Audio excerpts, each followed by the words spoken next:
여러분, 혹시 아주 조용한 밤에 혼자 하늘을 올려다본 적이 있습니까? 도시의 불빛이 조금 줄어들고 바람이 잠잠해지고 머릿속의 생각도 잠시 멈춘 듯한 순간에 하늘에는 수많은 별들이 조용히 떠 있습니다. 우리는 그 별들을 보며 이상한 감정을 느낍니다. 아름답기도 하고 쓸쓸하기도 하고 동시에 내가 너무 작다는 느낌도 듭니다. 그런데 바로 그 순간 아주 단순하지만 이상하게도 깊은 질문 하나가 떠오릅니다. 우주는 왜 이렇게 거대한가? 왜 이렇게 터무니없이 넓은가? 왜 우리 같은 작은 생명 하나가 살기 위해서 우주는 이렇게 말도 안 될 정도로 커야 했을까? 대부분의 사람들은 여기서 멈춥니다. 우주는 원래 큰 거지. 빅뱅 때문에 커진 거지. 과학자들이 그렇게 말하잖아. 별은 별이고 은하는 은하고 빛은 빛이고 우주는 우주지. 하지만 리처드 파인만이라면 아마 이렇게 말했을 것입니다. 잠깐, 우리는 지금 이름을 말하고 있는 것인가? 아니면 정말 이해하고 있는 것인가? 우리는 어떤 단어를 알면 그 대상을 이해했다고 착각합니다. 빅뱅이라는 말을 안다고 해서 우주의 탄생을 이해한 것은 아닙니다. 중력이라는 말을 안다고 해서 왜 물체가 서로 끌어당기는지 깊이 이해한 것은 아닙니다. 원자라는 단어를 안다고 해서 내 몸이 어떻게 만들어졌는지 느끼는 것은 아닙니다. 과학에서 가장 위험한 순간은 모르는 순간이 아닙니다. 오히려 모른다는 것을 알면 질문할 수 있습니다. 정말 위험한 순간은 이름만 알고 있으면서 이미 안다고 착각하는 순간입니다. 오늘 우리가 던질 질문은 단순합니다. 우주는 왜 이렇게 큰가? 그런데 이 질문은 단지 천문학의 문제가 아닙니다. 이것은 내 손의 문제이고 내 피의 문제이고 내 뼈의 문제이고 우리가 숨쉬는 공기의 문제입니다. 또한 시간의 문제이고 별의 죽음의 문제이고 빛의 여행의 문제이며 결국 인간이 자기 자신을 어떻게 이해하는가의 문제입니다. 우주는 그냥 크기만 한 것이 아닙니다. 우주의 크기 안에는 시간이 들어 있습니다. 별이 태어나고 죽는 시간이 들어 있습니다. 원소가 만들어지는 시간이 들어 있습니다. 행성이 식고 바다가 생기고 생명이 아주 천천히 준비되는 시간이 들어 있습니다. 그러니까 우주의 크기를 단순히 거리로만 보면 우리는 핵심을 놓칩니다. 우주의 크기는 시간의 흔적입니다. 우리가 밤하늘에서 보는 넓은 공간은 사실 우주가 오랫동안 기다려온 결과입니다. 먼저 아주 가까운 것부터 시작해 봅시다. 여러분의 손을 한번 보십시오. 손가락, 손톱, 피부, 혈관, 주름, 작은 상처, 손바닥의 선. 우리는 손을 너무 당연하게 생각합니다. 매일 물건을 잡고 문을 열고 휴대전화를 들고 밥을 먹고 누군가의 손을 잡습니다. 그런데 이 손은 사실 믿기 어려울 정도로 이상한 물건입니다. 이 손은 우주의 역사를 품고 있습니다. 여러분의 피 속에는 철이 있습니다. 뼈에는 칼슘이 있습니다. 세포에는 탄소가 있습니다. 숨을 쉬기 위해 산소가 필요하고 신경이 움직이기 위해 전기적 신호가 필요하며 몸 안의 수많은 분자들은 복잡한 화학 반응을 계속하고 있습니다. 그런데 여기서 정말 파인만식 질문을 해봅시다. 이 원소들은 어디서 왔습니까? 우주가 처음 시작되었을 때 지금 우리 몸을 이루는 복잡한 원소들은 거의 없었습니다. 초기 우주는 매우 단순했습니다. 주로 수소와 헬륨 같은 가벼운 원소들이 있었습니다. 이것은 놀라운 일이지만 동시에 부족한 일입니다. 수소와 헬륨만으로는 사람을 만들 수 없습니다. 수소와 헬륨만으로는 뼈도 만들 수 없고 피도 만들 수 없고 뇌도 만들 수 없고 커피잔도 만들 수 없으며 여러분이 지금 이 영상을 보고 생각하는 그 의식도 만들 수 없습니다. 복잡한 생명에는 더 무거운 원소가 필요합니다. 탄소, 산소, 질소, 칼슘, 철 같은 원소들이 필요합니다. 그런데 이 무거운 원소들은 아무 데서나 쉽게 생겨나지 않습니다. 자연은 그것들을 만들기 위해 거대한 실험실을 사용했습니다. 그 실험실이 바로 별입니다. 별의 중심은 상상하기 어려울 정도로 뜨겁고 압력이 높습니다. 그 안에서 원자 핵들은 서로 밀어내려는 힘을 이겨내고 결합합니다. 가벼운 원소들이 더 무거운 원소로 바뀝니다. 별은 단지 밤하늘에서 반짝이는 장식품이 아닙니다. 별은 우주의 부엌입니다. 다만 그 부엌에서는 요리 시간이 몇 분이 아닙니다. 수백만 년, 수천만 년, 때로는 수십억 년이 걸립니다. 우리는 음식을 만들 때 냄비에 재료를 넣고 불을 겁니다. 별은 훨씬 더 거대한 방식으로 비슷한 일을 합니다. 중력이 가스를 모읍니다. 중심부의 온도와 압력이 올라갑니다. 핵융합이 시작됩니다. 별은 빛을 냅니다. 그리고 그 과정에서 우주에 없던 복잡한 재료들이 조금씩 만들어집니다. 여러분 몸속의 탄소도, 뼈속의 칼슘도, 피 속의 철도, 결국 우주의 긴 역사 속에서 만들어진 것입니다. 그러니까 여러분이 손을 바라볼 때 사실 여러분은 단순한 피부와 뼈를 보는 것이 아닙니다.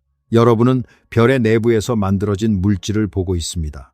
여러분의 몸은 우주의 먼지가 우연히 모인 것이 아니라 별들이 태어나고 살고 죽은 뒤 남긴 재료로 이루어진 매우 특별한 구조입니다. 여기서 우주의 크기와 시간이 연결되기 시작합니다. 별은 하루아침에 만들어지지 않습니다. 별은 태어나고 오래 타고 결국 죽습니다. 특히 무거운 별들은 생의 마지막 순간에 거대한 폭발을 일으킬 수 있습니다. 그 폭발을 우리는 초신성이라고 부릅니다. 초신성은 단지 별의 죽음이 아닙니다. 그것은 우주가 다음 세대를 위한 재료를 뿌리는 사건입니다. 별 안에서 만들어진 탄소, 산소, 철 같은 원소들은 초신성 폭발을 통해 우주 공간으로 흩어집니다. 그 물질들은 아주 오랜 시간 동안 우주를 떠돌다가 다시 모입니다. 새로운 별이 만들어지고 그 주변에 행성이 만들어지고 어느 행성에서는 바위가 생기고 물이 고이고 화학 반응이 이어지고 아주 오랜 시간이 지나 생명이 나타납니다. 만약 우주가 충분히 오래 기다리지 않았다면 어떻게 되었을까요? 대답은 어렵지 않습니다. 무거운 원소가 충분히 만들어지지 않았을 것입니다. 별이 몇 세대나 태어나고 죽을 시간이 없었다면 지구 같은 행성도 없었을 가능성이 큽니다. 행성이 없다면 바다도 없습니다. 바다가 없다면 생명도 없습니다. 생명이 없다면 질문하는 인간도 없습니다. 그러니까 우주가 크다는 것은 단순히 빈 공간이 많다는 뜻이 아닙니다. 우주가 크다는 것은 우주가 오래되었다는 흔적입니다. 우주는 오랜 시간 동안 팽창해 왔습니다. 별들이 태어나고 죽고 그 잔해가 다시 모이고 새로운 구조가 만들어지는 동안 우주는 가만히 멈춰 있지 않았습니다. 계속 커지고 있었습니다. 그래서 오늘날 우리가 보는 거대한 우주는 생명이 준비되는데 필요했던 긴 시간의 결과라고 볼 수 있습니다. 이 말은 조금 이상하게 들릴 수 있습니다. 우주의 크기가 우리의 존재와 무슨 상관이 있을까? 하지만 깊이 생각해보면 연결되어 있습니다. 여러분이 지금 여기 있다는 사실은 우주가 충분히 오래 존재했다는 증거입니다. 그리고 우주가 오래 존재했다는 사실은 우주가 그 시간 동안 팽창하며 거대해졌다는 뜻입니다. 다시 말해, 우주의 거대함은 우리 존재의 배경입니다. 우리가 우주를 볼 때 자주 착각하는 것이 있습니다. 우리는 우주가 너무 크기 때문에 인간이 아무 의미 없다고 생각합니다. 하지만 반대로 볼 수도 있습니다. 우주가 이렇게 크고 오래되었기 때문에 마침내 인간 같은 존재가 나타날 수 있었습니다. 작은 인간이 우연히 거대한 우주 속에 던져진 것이 아니라 거대한 우주의 긴 과정 끝에 인간이 생겨난 것입니다. 이제 질문을 조금 더 날카롭게 바꿔봅시다. 우주의 팽창 속도는 아무렇게나 정해져도 괜찮았을까요? 우주가 지금보다 훨씬 빠르게 팽창했다면 어떻게 되었을까요? 물질은 서로 너무 빨리 멀어졌을 것입니다. 중력이 가스를 모으기도 전에 모든 것이 흩어졌을 수 있습니다. 그러면 별이 만들어지기 어려웠을 것입니다. 별이 없다면 무거운 원소도 없습니다. 무거운 원소가 없다면 행성도 없고 생명도 없습니다. 반대로 우주가 너무 느리게 팽창했다면 어떻게 되었을까요? 물질의 중력이 너무 강하게 작용해 우주가 충분히 오래 버티지 못하고 다시 수축했을 수도 있습니다. 그러면 별이 안정적으로 살아갈 시간도 부족했을 것입니다. 복잡한 원소가 만들어질 시간도 부족했을 것입니다. 생명은 시간이 많이 필요한 현상입니다. 생명은 서두르지 않습니다. 자연은 아주 느리게, 아주 많은 실패를 통해 아주 복잡한 구조를 만들어냅니다. 여기서 우리는 조심해야 합니다. 어떤 사람들은 이런 이야기를 들으면 곧바로 신비로운 결론으로 뛰어갑니다. 누군가가 일부러 맞춘 것이 아닐까? 우주가 인간을 위해 설계된 것이 아닐까? 그러나 파인만식 사고는 그렇게 급하게 결론으로 뛰어가지 않습니다. 과학은 모르는 부분을 아무 설명으로나 채우지 않습니다. 중요한 것은 감탄이 아닙니다. 중요한 것은 질문입니다. 우리가 존재하려면 우주는 매우 섬세한 조건들을 만족해야 했던 것처럼 보입니다. 그러나 그 사실이 곧바로 어떤 단정적인 결론을 의미하는 것은 아닙니다. 과학은 여기서 다시 묻습니다. 왜 이런 조건이 가능한가? 물리 법칙은 왜 이런 형태를 가지는가? 우리가 아직 모르는 더 깊은 원리가 있는가? 여러 가능성 중 우리가 관측 가능한 조건만 보게 되는 이유가 있는가? 우리는 무엇을 알고 있고 무엇을 모르는가? 파인만의 위대함은 정답을 많이 알고 있었다는 데만 있지 않습니다. 그는 모르는 것을 모른다고 말할 수 있었습니다. 이것은 생각보다 어려운 일입니다. 사람들은 모르는 것을 싫어합니다. 모르면 불안합니다. 그래서 빨리 이름을 붙이고, 빨리 설명을 만들고, 빨리 결론을 내리려고 합니다. 하지만 과학적 정직함은 때로 이렇게 말하는 데서 시작합니다. 아직 모른다. 하지만 정말 흥미롭다. 그러니 더 자세히 보자. 이제 이야기는 더 이상해집니다. 우주는 오래전부터 팽창해 왔습니다. 이것만으로도 충분히 놀랍습니다. 그런데 더 놀라운 것은 우주의 팽창이 단순히 계속되는 정도가 아니라 점점 빨라지고 있는 것처럼 보인다는 사실입니다. 상식적으로 생각해 봅시다. 여러분이 돌멩이를 하늘로 던졌다고 합시다. 돌은 위로 올라갑니다. 하지만 점점 느려집니다. 왜냐하면 지구의 중력이 돌을 아래로 끌어당기기 때문입니다. 결국 돌은 멈추고 다시 떨어집니다. 이 비율을 우주에 적용해보면 빅뱅 이후 우주는 팽창하지만 우주 안의 물질들이 서로 중력으로 끌어당기기 때문에 팽창 속도는 점점 느려질 것처럼 보입니다. 은하가 있고 별이 있고 가스가 있고 암흑물질이 있습니다. 질량이 있으면 중력이 있습니다. 중력은 잡아당기는 힘입니다. 그래서 오랫동안 많은 과학자들은 우주의 팽창이 시간이 지날수록 느려질 것이라고 예상했습니다. 그런데 관측은 우리의 직관을 배신했습니다. 먼 초신성을 관측하고 우주의 구조를 분석하고 빛의 흔적을 살펴보니 우주는 느려지는 것이 아니라 오히려 가속 팽창하고 있는 것처럼 보였습니다. 이것은 마치 돌멩이를 하늘로 던졌는데 중간에서 갑자기 더 빨라져 위로 날아가는 것과 비슷합니다. 이상합니다. 말이 안 되는 것처럼 보입니다. 그러나 자연은 우리의 상식에 맞춰 행동하지 않습니다. 자연은 자연의 법칙대로 움직일 뿐입니다. 우리가 해야 할 일은 자연에게 우리의 상식을 강요하는 것이 아니라 자연이 실제로 무엇을 하고 있는지 겸손하게 관찰하는 것입니다. 그래서 과학자들은 말합니다. 우리가 빈 공간에 대해 무언가 크게 오해하고 있는 것 같다. 그 오해에 붙인 이름이 바로 암흑에너지입니다. 이름은 매우 멋있습니다. 암흑에너지. 마치 영화 속 비밀스러운 힘처럼 들립니다. 하지만 파인만식으로 솔직하게 말하면 암흑에너지라는 말은 우리가 정확히 무엇인지 아직 모르는 어떤 현상에 붙인 이름입니다. 이것은 부끄러운 일이 아닙니다. 오히려 과학의 정직함입니다. 우리는 우주의 팽창이 가속되고 있다는 관측을 가지고 있습니다. 그 가속을 설명하기 위해 어떤 형태의 에너지나 공간 자체의 성질을 생각합니다. 하지만 그것의 본질이 무엇인지는 아직 완전히 이해하지 못했습니다. 그러니까 암흑 에너지를 안다고 말할 때 조심해야 합니다. 우리는 그 이름을 압니다. 우리는 그 효과를 어느 정도 측정합니다. 하지만 그것을 깊이 이해했다고 말하기에는 아직 갈 길이 텄니다. 여기서 다시 파인만의 태도가 중요해집니다. 이름을 아는 것과 이해하는 것은 다릅니다. 암흑 에너지라는 이름을 아는 것은 시작일 뿐입니다. 그것이 왜 존재하는지, 공간과 어떤 관계가 있는지, 우주의 미래를 어떻게 바꿀지, 더 깊은 물리 법칙과 어떻게 연결되는지는 아직 열린 질문입니다. 그렇다면 빈 공간은 정말 비어 있을까요? 우리는 흔히 빈 공간을 아무것도 없는 곳이라고 생각합니다.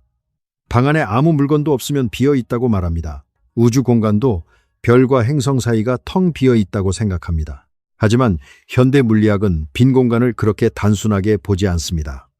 빈 공간은 완전한 무가 아닐 수 있습니다.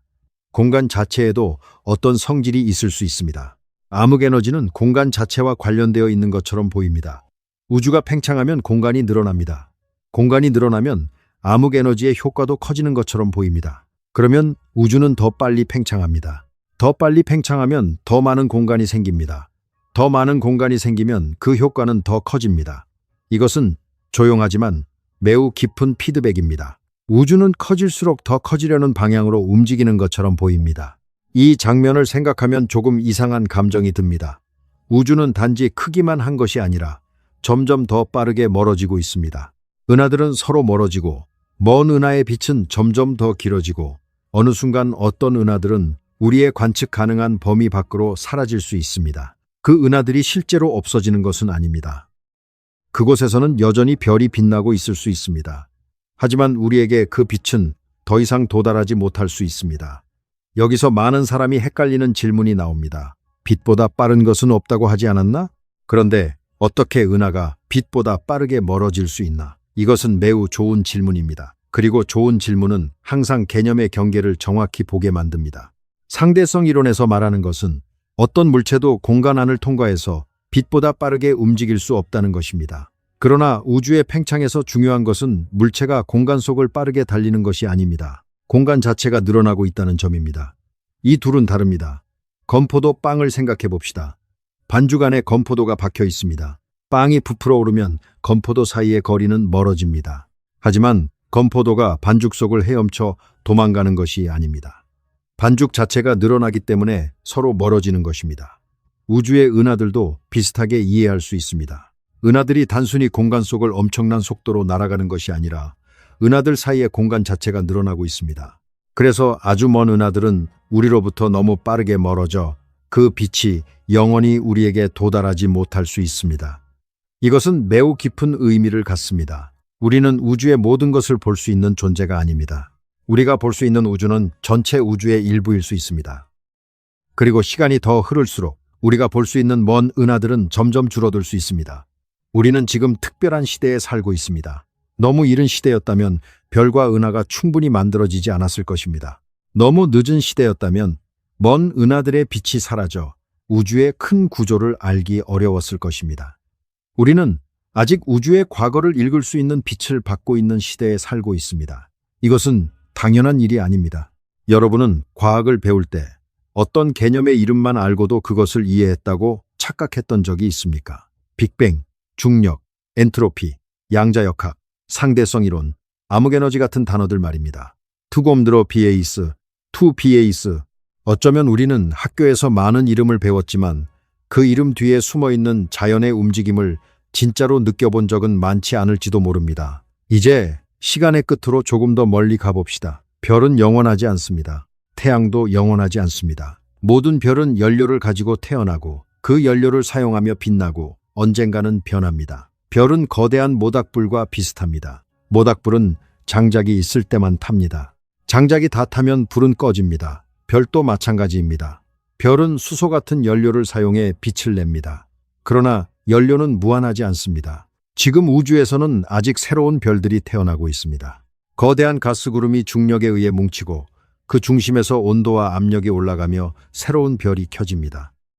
그러나 우주가 계속 팽창하고 물질이 점점 더 흩어지면 언젠가는 새로운 별이 만들어지기 어려워질 것입니다. 가스는 희박해지고 은하들은 서로 멀어지고 별을 만들 재료는 점점 줄어듭니다. 이것은 엔트로피라는 개념과 연결됩니다. 엔트로피는 어렵게 들리지만 아주 단순한 방향성을 말해줍니다. 뜨거운 것은 식습니다. 정리된 것은 흐트러지기 쉽습니다. 에너지는 한 곳에 모여 있기보다 점점 퍼져나갑니다. 깨진 컵은 저절로 다시 붙지 않습니다. 커피에 우유를 넣으면 섞이지만 섞인 우유와 커피가 저절로 다시 분리되지는 않습니다. 자연에는 시간의 방향이 있습니다.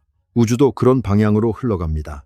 별들은 언젠가 꺼지고 새로운 별의 탄생은 줄어들고 행성들은 차가워지고 빛은 약해지고 우주는 점점 더 어둡고 차갑고 희박한 곳이 되어갈 수 있습니다. 이것을 듣고 우울해질 필요는 없습니다. 이것은 공포 이야기가 아닙니다. 이것은 자연의 깊은 법칙 중 하나를 바라보는 일입니다. 우리는 종종 영원한 것을 원합니다. 영원한 생명, 영원한 사랑, 영원한 별빛, 영원한 의미. 그러나 자연은 우리에게 다른 이야기를 들려줍니다. 모든 것은 변합니다. 별도 변하고 행성도 변하고 생명도 변하고 생각도 변합니다. 변한다는 사실이 의미 없음을 뜻하는 것은 아닙니다. 오히려 변하기 때문에 순간은 더 소중해집니다. 그렇다면 인간은 정말 아무 의미 없는 존재일까요? 이렇게 거대한 우주, 이렇게 긴 시간, 이렇게 차가운 미래를 생각하면 인간의 삶은 너무 짧고 작아 보입니다. 우리는 몇십 년을 살고 잠깐 생각하고 잠깐 사랑하고 잠깐 질문하다가 사라집니다. 우주적 시간으로 보면 우리의 삶은 눈 깜짝할 순간보다 짧습니다. 하지만 저는 여기서 반대로 생각해야 한다고 봅니다. 우리가 작기 때문에 의미가 없는 것이 아닙니다. 오히려 이렇게 거대한 우주 속에서 이토록 작은 존재가 우주를 질문할 수 있다는 사실이 놀랍습니다. 여러분의 몸을 이루는 원자들은 한때 별 속에 있었습니다. 그 별은 태어나고 빛나고 폭발하고 그 잔해를 우주에 뿌렸습니다. 그 물질이 다시 모여 태양계가 되었고, 지구가 되었고, 바다가 되었고, 생명이 되었고, 마침내 어떤 생명은 밤하늘을 바라보며 이렇게 묻습니다. 나는 어디서 왔을까? 우주는 왜 이렇게 클까? 우리는 무엇을 알고 있고 무엇을 모르는가? 이것은 시적인 말이지만 동시에 과학적인 말입니다. 우리는 우주 밖에서 온 존재가 아닙니다. 우리는 우주의 일부입니다. 우리의 몸은 우주의 물질로 만들어졌습니다. 우리의 생각은 우주의 물질이 매우 복잡한 방식으로 배열되었을 때 나타나는 놀라운 현상입니다. 인간의 뇌는 우주의 일부가 자기 자신을 이해하려고 만든 이상한 구조라고 말할 수도 있습니다. 이것을 굳이 신비화할 필요는 없습니다. 오히려 신비화하지 않을 때 더 놀랍습니다. 원자, 전자, 빛, 에너지, 중력, 시간, 확률, 화학 반응, 이런 차갑고 건조해 보이는 단어들이 모여서 웃고 울고 기억하고 질문하는 존재를 만들었습니다. 이것은 이미 충분히 경이롭습니다. 많은 사람들은 과학이 세상의 아름다움을 없앤다고 생각합니다. 꽃을 분석하면 꽃의 아름다움이 사라진다고 생각합니다. 별을 물리학으로 설명하면 밤하늘의 감동이 줄어든다고 생각합니다. 사랑을 뇌와 호르몬과 기억의 작용으로 설명하면 사랑의 신비가 사라진다고 생각합니다. 하지만 파인만은 다르게 보았습니다. 무언가를 이해한다고 해서 아름다움이 사라지는 것이 아닙니다. 오히려 더 깊은 아름다움이 보입니다. 꽃잎의 색을 그냥 보면 아름답습니다. 하지만 그 색이 빛의 파장과 그것은 빛과 생명과 시간과 적응의 역사입니다. 별도 마찬가지입니다. 밤하늘의 별은 그냥 반짝이는 점이 아닙니다. 그 빛은 수백 년, 수천 년, 수백만 년, 때로는 수십억 년을 여행해 우리 눈에 도달한 과거의 메시지입니다. 우주의 크기도 마찬가지입니다. 우주가 크다는 사실은 단순한 숫자가 아닙니다. 그것은 별들이 태어나고 죽을 시간이 있었다는 뜻입니다. 무거운 원소가 만들어질 시간이 있었다는 뜻입니다. 행성이 생기고 식을 시간이 있었다는 뜻입니다. 생명이 시행착오를 거치며 복잡해질 시간이 있었다는 뜻입니다. 그리고 마침내 우리가 이 질문을 던질 시간이 있었다는 뜻입니다. 그러니까 우주는 왜 이렇게 거대한가? 단 하나의 간단한 대답으로 끝낼 수는 없습니다. 하지만 우리는 이렇게 말할 수 있습니다. 우주는 생명이 나타날 만큼 충분히 오래되었고 그 오랜 시간 동안 계속 팽창했기 때문에 거대합니다. 우주의 크기는 시간의 흔적입니다. 별의 죽음이 우리 몸의 재료를 만들었고 우주의 팽창이 그 긴 역사를 가능하게 했으며 우리가 존재한다는 사실 자체가 우주의 물리적 조건과 깊이 연결되어 있습니다. 그렇다고 해서 우리가 모든 것을 이해한 것은 아닙니다. 우리는 아직 모르는 것이 많습니다. 암흑 에너지가 정확히 무엇인지 모릅니다. 우주의 전체 크기가 얼마나 되는지 모릅니다. 빅뱅 이전이라는 표현이 물리적으로 어떤 의미를 가지는지도 완전히 알지 못합니다. 시간의 본질도, 의식의 본질도, 양자역학과 중력의 깊은 통합도 아직 완성되지 않았습니다. 하지만 바로 그 점이 과학을 아름답게 만듭니다. 과학은 모든 것을 이미 알고 있다고 주장하는 체계가 아닙니다. 과학은 정직하게 모르는 것을 드러내고 더 좋은 질문을 만들고 관찰과 실험과 논리로 조금씩 나아가는 태도입니다. 좋은 과학은 우리에게 겸손을 가르칩니다. 동시에 용기를 줍니다. 모른다고 말해도 괜찮다. 다만 거기서 멈추지 말고 다시 질문하라. 우리가 일상에서 자주 하는 실수도 비슷합니다. 우리는 사람의 이름을 알면 그 사람을 안다고 생각합니다. 어떤 문제의 이름을 알면 문제를 이해했다고 생각합니다. 불안, 우울, 성공, 실패, 재능, 노력, 운명, 행복 이런 단어들을 너무 쉽게 사용합니다. 하지만 이름을 붙이는 것과 이해하는 것은 다릅니다. 파인만식 사고는 삶에도 적용됩니다. 정말 그런가? 내가 지금 아는 것은 이름뿐인가? 아니면 원리를 이해하고 있는가? 내가 믿는 것은 관찰에서 나온 것인가? 아니면 남들이 말한 것을 외운 것인가? 우주를 이해하는 일은 단지 하늘을 보는 일이 아닙니다. 그것은 생각하는 방식을 바꾸는 일입니다. 단어를 의심하고 쉬운 대답을 의심하고 내가 아는 척했던 것들을 다시 들여다보는 일입니다. 그리고 이상하게도 그렇게 할수록 세상은 더 차갑고 무의미해지는 것이 아니라 더 깊고 풍성해집니다. 우리는 작은 존재입니다. 하지만 작다는 것은 하찮다는 뜻이 아닙니다. 한 방울의 물 안에도 분자의 세계가 있고 한 줌의 흙 안에도 생명의 역사와 화학이 있으며 한 사람의 손 안에도 별의 흔적이 있습니다. 작다는 것은 때로 더 깊이 볼 수 있다는 뜻입니다. 인간은 우주를 모두 소유할 수는 없지만 우주를 질문할 수 있습니다. 이것은 대단한 일입니다. 밤하늘을 다시 올려다 보십시오. 예전에는 그냥 반짝이는 점처럼 보였던 별들이 이제 조금 다르게 느껴질지도 모릅니다. 저 빛은 오래전에 출발했습니다. 저 별은 언젠가 죽을 것입니다. 어떤 별의 죽음은 새로운 원소를 만들었고 그 원소는 어느 날 여러분의 몸이 되었습니다. 여러분은 별을 바라보는 존재이지만 동시에 별의 자네로 만들어진 존재입니다. 우주는 저 멀리 있는 것이 아니라 이미 여러분 안에 있습니다. 그리고 바로 여기서 가장 깊은 아름다움이 생깁니다. 이해는 신비를 없애지 않습니다. 이해는 얕은 신비를 걷어내고 더 깊은 신비를 보여줍니다. 모르기 때문에 신비로운 것이 아니라 조금 알게 되었는데도 여전히 더 깊은 질문이 남아있기 때문에 신비로운 것입니다. 이것이 과학의 아름다움입니다. 이것이 파인만식 사고의 힘입니다. 가장 위험한 것은 모르는 것이 아닙니다. 모르는 것은 괜찮습니다. 모른다는 것을 알면 질문할 수 있기 때문입니다. 정말 위험한 것은 이름만 알고 있으면서 이미 이해했다고 착각하는 것입니다. 빅뱅이라는 이름, 암흑에너지라는 이름, 엔트로피라는 이름, 우주라는 이름, 이름은 출발점일 뿐입니다. 우리는 그 이름 뒤에 있는 자연의 움직임을 보아야 합니다. 우주는 왜 이렇게 거대한가? 이 질문을 통해 우리는 단순히 우주의 크기를 배운 것이 아닙니다. 우리는 우리의 몸이 어디서 왔는지, 시간이 왜 필요한지, 별의 죽음이 생명과 어떻게 연결되는지, 빈 공간이 왜 단순한 무가 아닐 수 있는지, 그리고 인간의 작은 질문이 어떻게 우주의 깊은 역사와 연결되는지를 보았습니다. 여러분이 오늘 이 영상을 보고 작은 충격을 받았다면 좋겠습니다. 내가 안다고 생각했던 것을 사실은 잘 몰랐구나. 우주는 그냥 큰 것이 아니었구나. 내 몸은 그냥 내 몸이 아니었구나. 과학은 어려운 단어를 외우는 일이 아니라 단순한 질문을 끝까지 따라가는 일이었구나.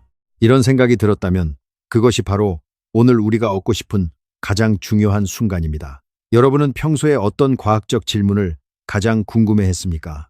우주, 시간, 빛, 원자, 죽음, 의식, 에너지, 확률, 공부법, 사고방식까지 무엇이든 좋습니다. 댓글에 여러분이 한 번쯤 궁금했지만 제대로 이해하지 못했던 질문을 남겨주십시오. 다음 영상에서 그 질문을 파인만식으로 가장 단순한 관찰부터 시작해서 깊이 있게 함께 풀어보겠습니다. 그리고 오늘 영상이 여러분에게 세상을 조금 다르게 보는 눈을 열어주었다면 구독과 좋아요로 함께 해주십시오. 우리는 앞으로도 어려운 것을 어렵게 말하지 않고 복잡한 것을 단순하게 만들고 단순한 질문 속에서 우주의 깊은 질서를 찾아보겠습니다. 채널을 구독해주세요.